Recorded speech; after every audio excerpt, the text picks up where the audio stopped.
This video is being brought to you by the Sports Movement Network. Member links are in the description. Be sure to subscribe and enable all notifications because the movement starts here. Hey there, football fans. My name is Derek P. Fields, and this is the Gridiron Blitz. Thank you guys so much for watching. Be sure to subscribe and ring that notification bell because today we're talking all things Detroit Lions. Before I get started, guys, I just want to give a special shout out to our newest member, the newest member of the Sports Movement Network, Miss Amy AMOR. Be sure you guys click the link in the description and go subscribe to her channel. She's not a Detroit Lions fan, but that doesn't matter. The Sports Movement Network is here to appeal to all fan bases all across the globe. We even transcend continents. So shout out to Amy AMOR and the rest of the Sports Movement Network. Now, let's get into the video. You already know that the trade deadline is about 3 hours from right now. And there's been a lot of big names on the move, potentially on the move. Le'Veon Bell, Darius Slay. So there's going to be a lot of news that drops in the next 3 hours. But this video here is going to be about something I thought was very interesting. Came across this today from NBC Sports, and they were talking about something that Lions fans have kind of been talking about real solidly for the last week, and that Matthew Stafford and his play, and how likely Matthew Stafford, like that you have to start talking about Matthew Stafford again in the MVP race. Unfortunately, Matthew Stafford in 2016 broke a couple fingers on his throwing hand, and at that point, all discussion for MVP was pretty much out the window. Lions kind of started tumbling from that point. But Matthew Stafford is playing stellar right now.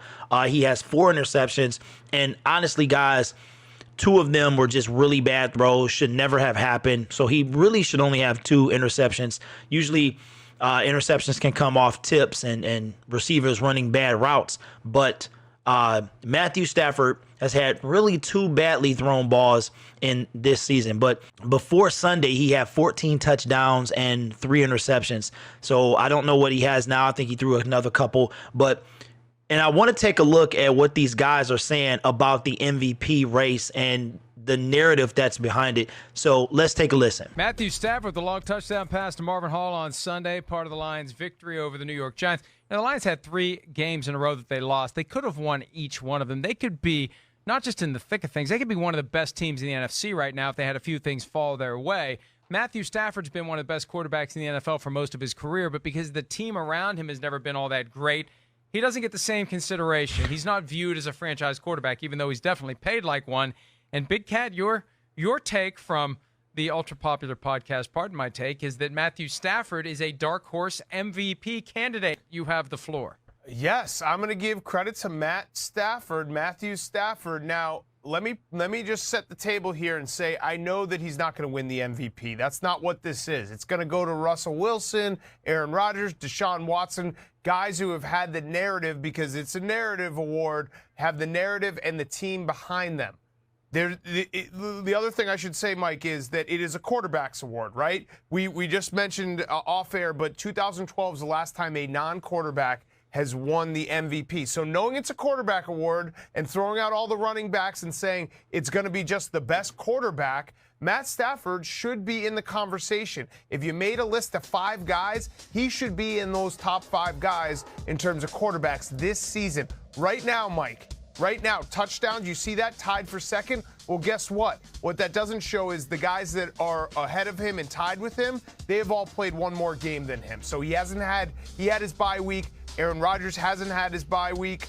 Russell Wilson hasn't had his bye week. Deshaun Watson hasn't had his bye week. So Matt Stafford, for all intents and purposes here, is leading the league in touchdowns. He's limiting his mistakes. He's only got 4 interceptions. His completion percentage is I think, top 5. But more than anything, Mike, when we talk about MVP and what you're doing for your team, the team around Matthew Stafford is a lot less talented than the team around Russell Wilson and the team around Deshaun Watson and the team around Aaron Rodgers. Now, did you hear what he said? We've been saying that as Lions fans forever, is that, excuse me, Matthew Stafford is always been held down by the team that's been around him. For 10 years now, this is his 11th season.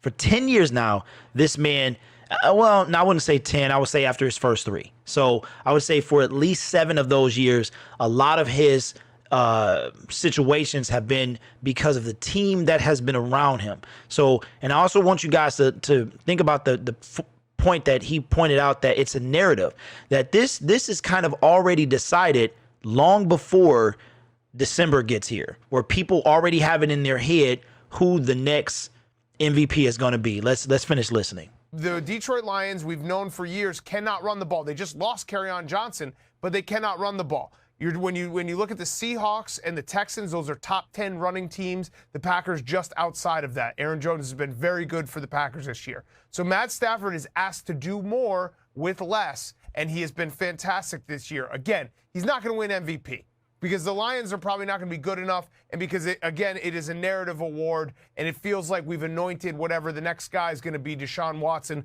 because of the Mahomes injury. But Matt Stafford should be at least discussed in the MVP race and should be in that top 5 dark horse, getting the credit that he deserves to be the league's MVP. See, I disagree with you that it's a narrative award. I think that the formula is very simple. It's typically one of the quarterbacks from the top 2 seeds in either conference. If you're the quarterback of a team that finishes with the 1 seed in the AFC or the NFC, you're already going to get serious consideration. And if you're not one of the quarterbacks for the teams that are in buys, you've got to have some statistical overachievement that just makes you stand out among the rest. Something historic or close to historic. Then again, that never got Drew Brees the MVP. Offensive Player of the Year, yes, but never the MVP. Typically, it goes to somebody from one of the top teams, unless there is, like Adrian Peterson, the year he almost set the single-season rushing record. That was an exception. Typically, it's a quarterback from one of the top teams in either conference. But Deshaun Watson and Russell Wilson aren't going to be top teams in their conference. I mean, maybe the Texans. Well, then they may not win it. Seed. Right. Then it's going to be Aaron Rodgers then. If the Packers are the 1 seed, it's going to be Aaron Rodgers. But I think the narrative behind those guys, you see the buzz early. I think that's a big part of it. When you start getting the conversation in September about being an MVP, I think that helps you propel you to being an MVP. That's how a lot of these awards work. It's what's in the public conscience here. What people are saying, oh, look at that guy. He might be MVP. There's articles written about him. People talk about it. So that's kind of my point with the narrative award, that you have to have the MVP buzz far before December rolls around. And I think that those 3 guys all have it. Matt Stafford doesn't. You're right. The Lions aren't going to be good enough. But I think he's doing. You can make a late run. No. You can, if they would, let's say they would run the table, right? They've played 7 games. Let's say they would go 9-0 the rest of the way. That would be amazing. And they finish 12-3-1, and they make it to the playoffs. And he has some ridiculous statistical season, and he leads the league in touchdown passes. I mean, there are guys who will come on later in the year. Typically, what happens is the narrative locks in early because the guy's playing incredible football, and he continues to play incredible football. But this year especially, the Mahomes was the guy. And then they lose a couple of games, and it opens the door for Russell Wilson. And then Mahomes gets injured, and now, you can't miss more than 1 or 2 games and not fall off the map altogether because there's guys who are going to be played all 16 games. I'm telling you, I think there's a chance for Stafford, but he's going to have to earn it the back half of the season. And going 8-1 or 9-0 is going to be a big part of it. He deserves more credit than he gets. Not very much. That's all I'm saying. All right, so there you have it. Here it is that Matthew Stafford, you had 2 different arguments in this whole situation.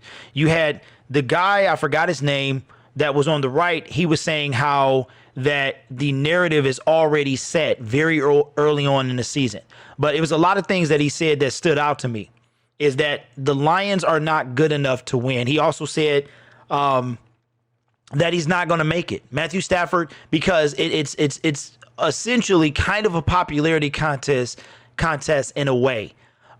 You have I forgot the dude's name on the left. I should know this guy's name because I watch them all the time, him and Chris Sims.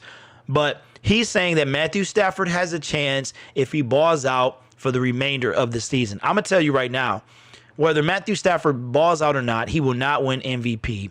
A Detroit Lion, other than Barry Sanders and maybe Calvin Johnson back in the day, might have won MVP. Matthew Stafford will not win MVP. It's not going to happen. They're not going to push for the Detroit Lions player. You're talking about most valuable player. It's not going to happen. Not to our franchise. How can you talk about Deshaun Watson, but you can't talk about Matthew Stafford? The Texans are a 25-year-old franchise at the top, at the most. So why would you not have Matthew Stafford in this conversation? Why does he have to be a dark horse? You're talking about right now, most likely at this point, a Tom Brady and Aaron Rodgers. I think it's going to come down between those two gentlemen. If they both finish the season, you can book that right here. If Aaron Rodgers stays on the tear that he's on, and Tom Brady stays on the tear that he's on, it's going to come down to one of those two players. I'm going to have to side with Aaron Rodgers because Tom Brady just won a Super Bowl. So I believe that there is kind of a narrative that is pushed about this MVP. If a guy throws 50 touchdowns and is balling out of control, you've got to give him the MVP. So with that being said, leave it in the comments, guys. What did you think about this video? What did you think about Matthew Stafford? We know as Detroit Lions fans, he's always been an MVP caliber player. We just don't get recognized. Do you think that he has a legitimate shot to win MVP if he keeps playing the way that he's playing? If the Lions are a bad team, do not make the playoffs. It was something very interesting that he said. He said that typically it's the guys in the top 2 seeds in either conference. So that's already a narrative that's being pushed. You're not going to give somebody with a losing record, don't make the playoffs, don't go far in the playoffs, the MVP.